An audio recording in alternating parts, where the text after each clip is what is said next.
13장 13절 보겠습니다. 잠언 13장 13절 말씀부터 보도록 하겠습니다.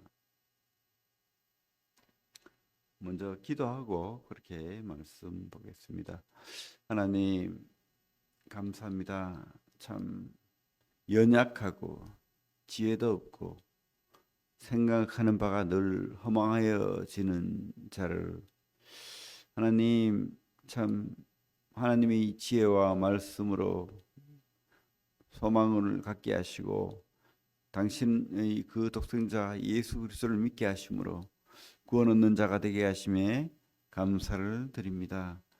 우리를 외롭지 않게 또 내버려 두지 않으시고 성령으로 함께하게 하시고 우리 삶을 충만케 하시고 기쁨으로 당신을 따라가게 하심에 감사를 드립니다.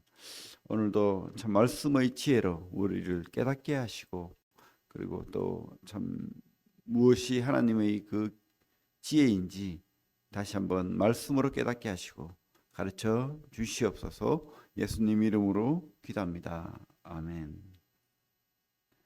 우리 13장 13절부터 24절까지 같이 한번 읽겠습니다. 잠언 13장 13절부터 25절까지 읽겠습니다. 시작. 말씀을 멸시하는 자는 자기에게 패망을 이루고 계명을 두려워하는 자는 상을 받느니라. 지혜 있는 자의 교훈은 생명의 샘이니 사망의 그물에서 벗어나게 하느니라.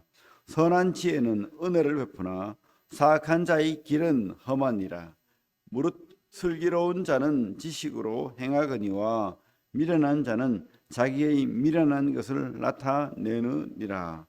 악한 사자는 재앙에 빠져도 충성된 사신은 양약이 되느니라. 훈계를 저버리는 자에게는 궁핍과 수욕이 이르거니와 경계를 받는 자는 존영을 받느니라. 소원을 성취하면 마음에 달아도 미련한 자는 악에서 떠나기를 싫어하느니라. 지혜로운 자와 동행하면 지혜를 얻고 미련한 자와 사귀면 해를 받느니라. 재앙은 죄인을 따르고 선한 보응은 의인에게 이르느니라. 선인은 그 산업을 자기 자자손손에게 끼쳐도 죄인의 재물은 의인을 위하여 쌓이느니라. 가난한 자는 밭을 경작함으로 양식이 많아지거니와 불의로 말미암아 가산을 탕진하는 자가 있느니라. 매를 아끼는 자는 그의 자식을 미워함이라.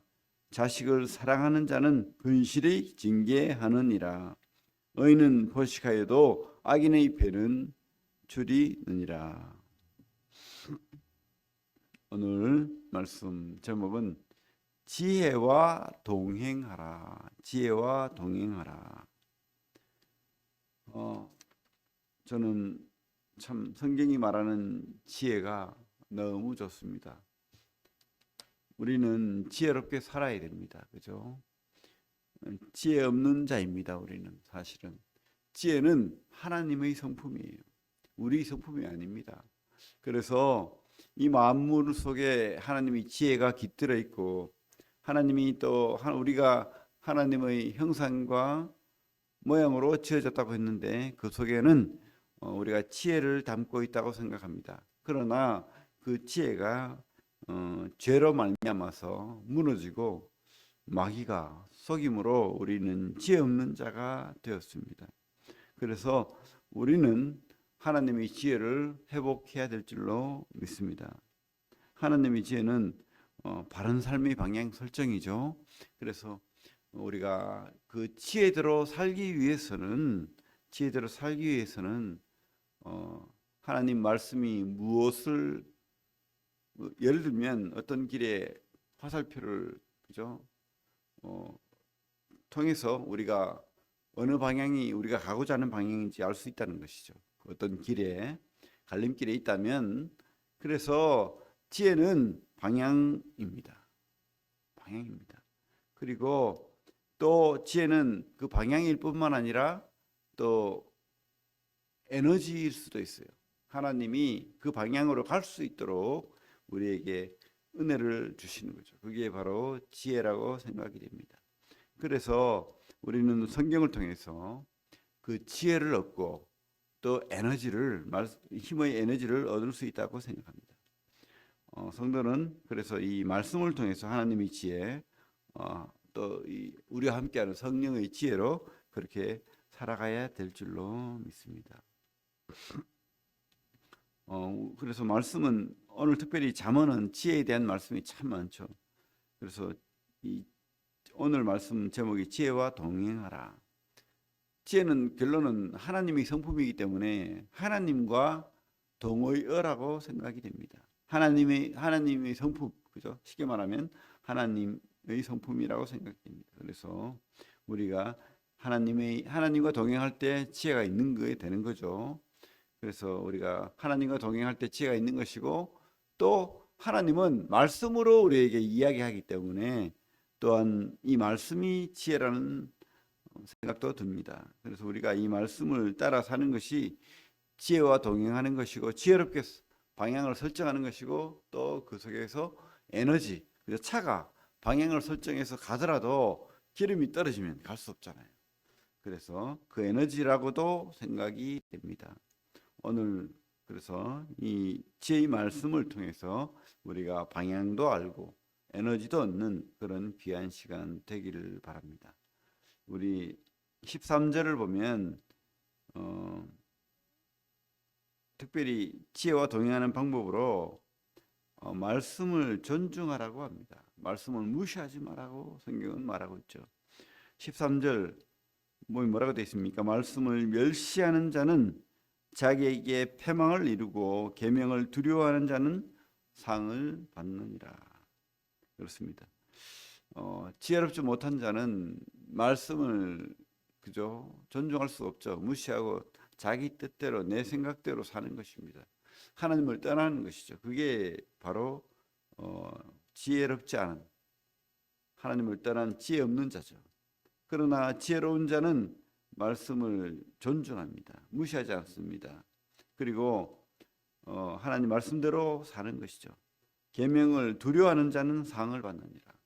두려워한다는 말은 공포에 뜬다는 말보다는 존중이 여긴다는 거죠. 하나님을 높인다는 거죠. 그 말씀이 놀라운 지혜라는 것을 믿고 확신하는 거죠. 우리 14절을 보면 또 지혜로운 자는 존중하는데 그 존중이 뭐냐면 말씀을 전하는 자로 산다고 말하고 있습니다. 우리 14절 지혜 있는 자의 교훈은 생명의 샘이니 사망의 그물에서 벗어나게 하느니라. 이 말씀의 지혜를 또 전하는 자가 지혜로운 자예요. 사실은 전한다는 것은 그만큼 확신한다는 거죠. 믿는다는 겁니다. 그런 믿음과 확신 없이는 속이는 자죠. 자신을 속이고 또 남을 속이는 자가 됩니다. 하지만 우리가 진짜 믿으면, 진짜 하나님의 말씀이 나에게 있고 하나님이 함께 하시면 전하게 돼 있어요. 그죠? 그런 지혜를 전하는 자가 되는 거죠. 지혜 있는 자의 교훈은 생명의 샘이니, 이것을 우리 성도에게 적용한다면 하나님의 복음과 그 말씀, 또 이 땅의 시작과 끝을 우리가 전하는 것입니다. 그 확신을 가지고 사는 자이죠. 그러니까 행복한 자가 되는 것입니다. 말씀을 전하는 자, 지혜 있는 자의 교훈은 생명을 전하는 것입니다. 생명의 샘과 같다라고 성경은 말하고 있습니다. 그리고 또 지혜로운 자는 그저 하나님 말씀 존중하는 자는 말씀대로 사는 것이죠. 쉽게 말하면 15절에 선한 지혜는 은혜를 베푸나 사악한 자의 길은 험하니라. 무릇 슬기로운 자는 지식으로 행하거니와 미련한 자는 자기의 미련한 것을 나타내느니라. 이 땅이 아무리 똑똑하고 지혜롭다 할지라도, 그래서 그저 성공하고 돈을 벌고 할지라도 그 끝은 뭡니까? 허무한 거예요. 두려운 거예요. 왜? 어디로 가서 어디로 가는지 모를 뿐만 아니라 확신이 없는 거예요. 그래서 그죠? 믿지 않는 사람이 죽으면 두려운 겁니다. 물론 뭐 편안하게 죽는다고 하지만 아니에요. 그 무지에서 나오는 거고 정말 두려운 것입니다. 진짜 잘못된 확신으로도 편안하게 죽을 수도 있겠죠. 하지만 실제는 뭡니까? 두려움에 처하는 겁니다. 하지만 우리는 진짜를 믿고 그 진짜의 시작과 끝은 천국입니다. 저는 믿는 성도는 그것을 믿는 것입니다. 그래서 말씀대로 확신하면서 사는 거예요. 15절 16절처럼 은혜를 베풀고 또 확신하고 그렇게 믿음으로 사는 겁니다. 그러나 마귀는요, 세상은요, 악한 자들은 뭡니까? 17절 보면 뭐라고 돼 있죠? 악한 사자는 재앙에 빠져도 충성된 사시는 양약이 되느니라. 사자가 뭐죠? 이렇게 사나운 사자가 아니고요. 대리자라는 뜻입니다. 심부름꾼. 그죠? 악한 사자는 쉽게 말하면 주인을 속이는, 주인을 뜻대로 하지 않는 악한 사자는 뭡니까? 재앙에 빠져도 충성된 사시는, 우리 믿음의 선배들은 자신을 뭐라고 했죠? 주의 종, 하나님의 종이라고 했습니다. 우리는 충성된 하나님의 사신이 된 거예요. 사명자가 된 것입니다. 말씀을 맡은 자가 된 거예요. 양약이 되느니라. 하나님이 이렇게 충성된 사신으로 살기를 바라십니다. 말씀대로 그죠? 살기를 바라십니다. 근데 말씀을 무시하는 자는요, 재앙에 빠지고 또 18절 19절에 이렇게 돼 있죠. 훈계를 저버리는 자에게는 궁핍과 수욕이 이르거니와 경계를 받는 자는 존용을 받느니라. 소원을 성취하면 마음에 달아도 미련한 자는 악에서 떠나기를 싫어하느니라. 그래서 말씀을 결론은 뭡니까? 존중히 여기지 않는 거예요. 말씀을 말씀되게 여기지 않고 무시하는 겁니다. 보지 않는 겁니다. 마음에 두지 않는 겁니다. 마음대로 사는 것이죠. 또 몰라요. 특별히 교회를 다니지 않고 성경을 보지 않고 말씀을 믿지 않는 자들은 얼마나 악합니까? 미국에는 요즘 뉴스가 있더라고. 사탄교가 많은데 굉장히 많아요. 좀 기가 찬 노릇인데 이 방과후 학교가 있대요. 우리나라처럼 미국에도. 왜냐하면 맞벌이하는 부부들이 애들을 어떻게 할 수 없잖아요. 그래서 학교 안에 학원이 우리나라처럼 방과후 선생님이 들어와서 이렇게 학교 교실에서 가르치는 게 아니고 학교 건물에 어떤 또 부설 건물들을 만들어 놓고 그곳에 입주해서 학원을 운영하는 거예요. 쉽게 말하면. 그러니까 입주 사설 학원이죠. 방과후 학원을 이렇게 주는데 신청을 다 받아요. 그래서 학원을 하게 되는데 사탄교가 방과후 학원을 운영한다는 거예요. 사탄교가. 그래서 거기에 사탄을 숭배하게 하는 종교 시설처럼 되어버렸대요. 그거를 허락을 했대요. 애들한테 뭘 가르치려고? 루시퍼를 찬양하라. 사탄을 높이라. 참 세상이 마지막과 끝을 달리고 있죠. 우리나라는 어떻습니까? 이렇게 하나님을 떠난 자들이 하나님을 전하지 못하게 합니다. 그래서 종교적인 어떤 것을 못하게 해요. 옛날에는 우리 그 국가에서 하는 게시판에 그죠? 뭐 종교 행사도 했죠. 쉽게 말하면 교회에서 어떤 집회를 한다거나 큰 행사를 하면 그 게시판에 안내 현수막을 걸었습니다. 그런데 요즘은 각 지자체마다 그죠? 못하게 해요. 그걸. 종교 시설이라고 아예 학교나 어떤 행사에 관공서 행사에 뭘 이렇게 홍보를 한다거나 또 임대를 한다거나 하면 못하게 합니다. 어떤 청소년 수련원 같은 장소를 빌리려고 해도 종교 행사를 못하게 해요. 이런 말도 안 되는 조례나 법을 만들어 나가고 있는 거예요. 하나님을 떠난 자가 되어가고 있는 것이죠. 그죠?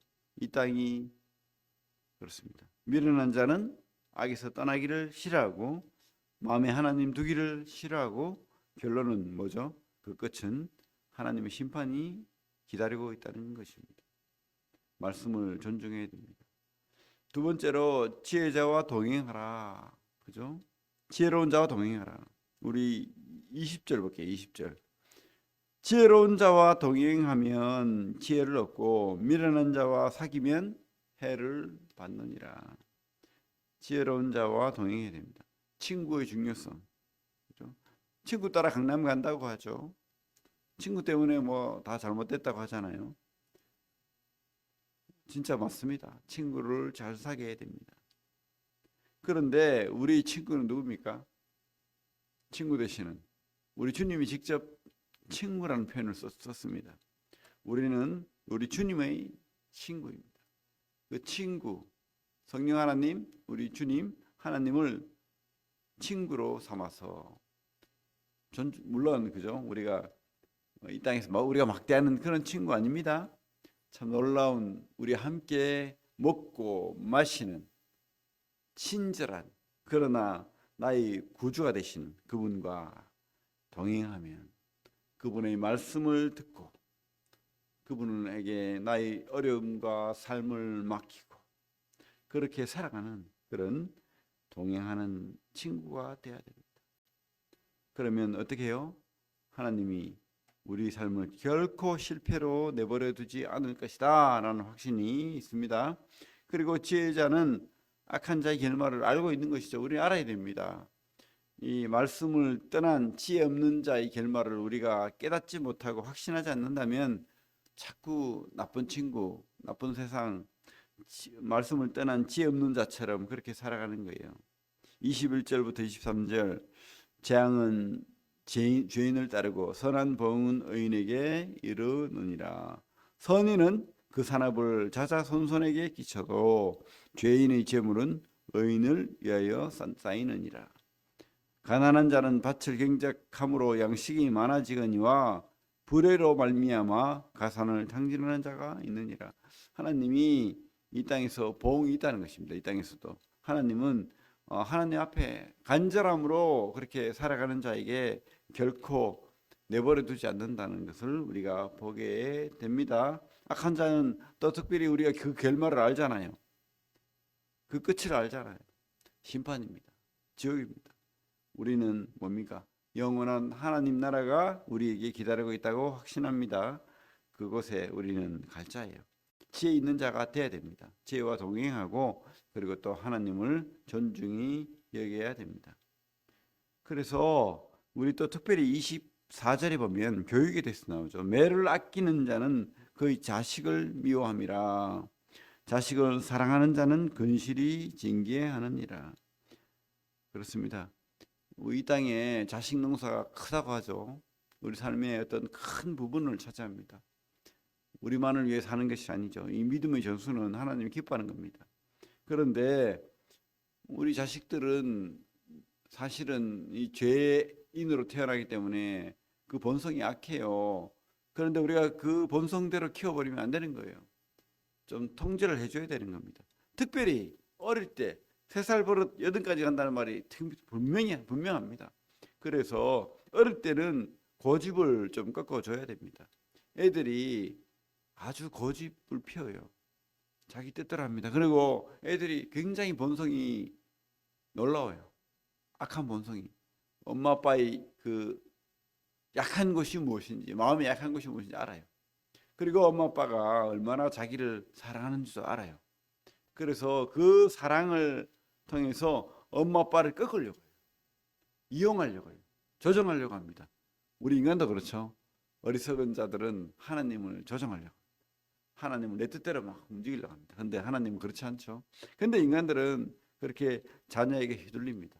절대 그런 부모가 되지 않고 또 그 신앙의 자녀들은 사실은 엄마 아빠의 신앙을 통해서 본을 배우는 거예요. 그런데 엄마 아빠가 본을 잘못 보이면은요 실망하는 거예요. 교회를 떠나는 거예요. 결론은 엄마 아빠도 보니까 그 믿음이 가짜더라, 진짜가 아니더라. 교회 성도들도 교회 어른들도 보니까 실망스러워. 저 믿음은 아닌 것 같아.